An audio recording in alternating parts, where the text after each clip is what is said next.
answer the question about end of season renovations, we are in a very simple situation here. If we don't play any cricket or don't use certain pitches, we're actually looking at doing a more extensive renovation than we would do normally, due to the fact that the square hasn't been thinned out by the usage and through the process of pitch preparation.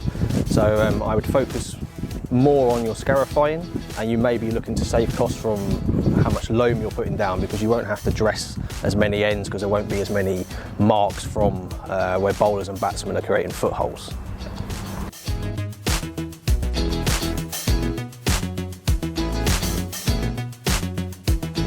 Good question, Paul. Harrows is a good option, and you have other options as well, potentially drag matting or drag brushing. If you have either of those, the cheaper alternative to those, you could choose a piece of Harris fencing towed behind your mower or your tractor, or even a old wooden pallet turned upside down.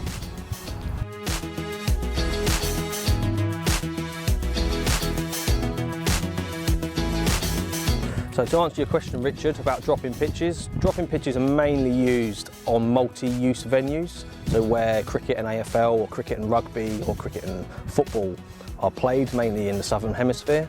As most county ground, or all county grounds, aren't multi-use, so we don't have people playing other sports over the square, the benefits of drop-in pitches wouldn't really work for us. Plus there is a considerable expense when it comes to installing them and the transport logistics involved. Also, with most county grounds being quite small around the stadium, we wouldn't be able to fit the machine in that drops them in.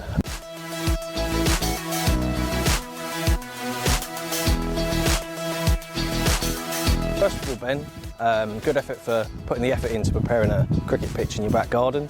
Sounds like you're putting in a lot of effort there. The soil that's in your garden will affect the way the ball bounces the most, but also trying to manage how high you're cutting and how regularly you're cutting, how much you're rolling it with your barrel of water, and managing the moisture content. Trying not let it to dry out too much will also help keep the soil together, so the ball will bounce for your back garden net.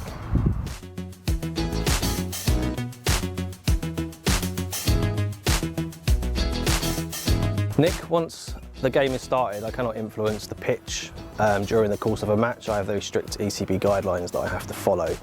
With regards to the moles, we don't have any moles here at the Cooper Associates County Ground. We do have worms, which we do have to manage throughout the year, and we also have another pest called leather jackets, which we also have to try and negate as much as possible.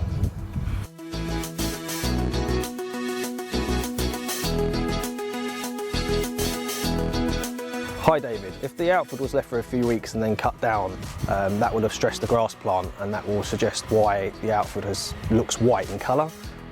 Due to the lack of rainfall at the moment, that will take some time to recover unless you have means to irrigate. To deal with the weeds on the square, I would suggest the application of selective herbicide. If you have licence to spray yourself, contact your local fertiliser rep in order to get the correct product for the weeds that you're targeting. If you do not have a licence to spray, contact your local spraying company, who will be able to spray an appropriate product for you.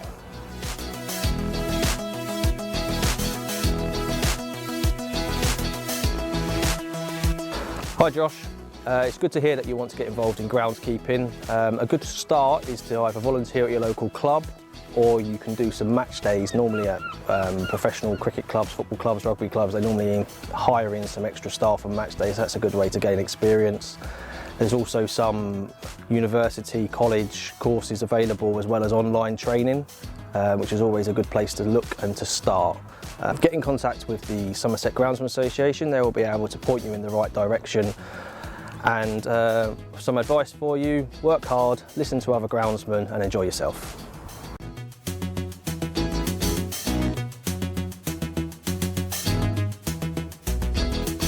Good to hear the square is looking healthy, Martin. You know your square better than anyone, and I imagine that the current dry weather will present a challenge to get the whole square at a suitable moisture level to roll. Only roll when conditions allow.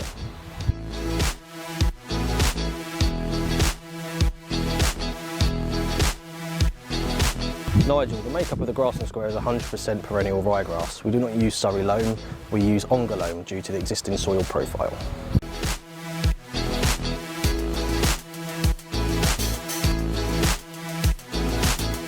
Good plan, David. Get the moisture conditions right for both the rolling and the saddle spiking. The saddle spiking holes will close up easily if you do play. Brooksy, we call bacon butties bacon sandwiches where I come from. No sauce for me, just butter and white bread.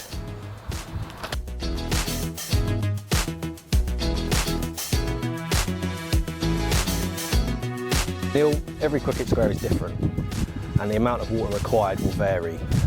Only roll the area of the square where you can get the moisture content correct for rolling with the resources you have available.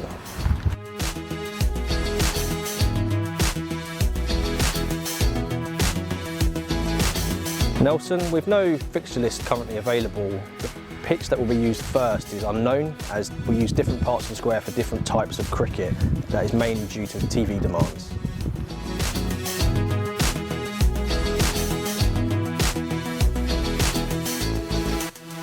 Stuart, I'm not sure I have time to do home visits to lawns, but I'm more than happy to offer you some advice when you visit the ground next for a game.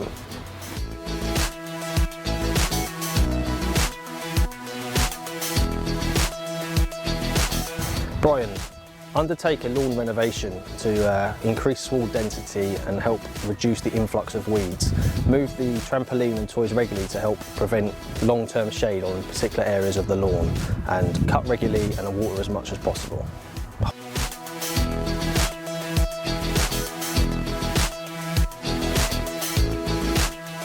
George, verti-cutting removes unwanted organic material from the playing surface. It can also help during pitch preparation to reduce grass density to improve pitch performance. Surface hygiene is important, so regular bi-weekly verti-cutting will help improve turf health and help prevent the build-up of thatch.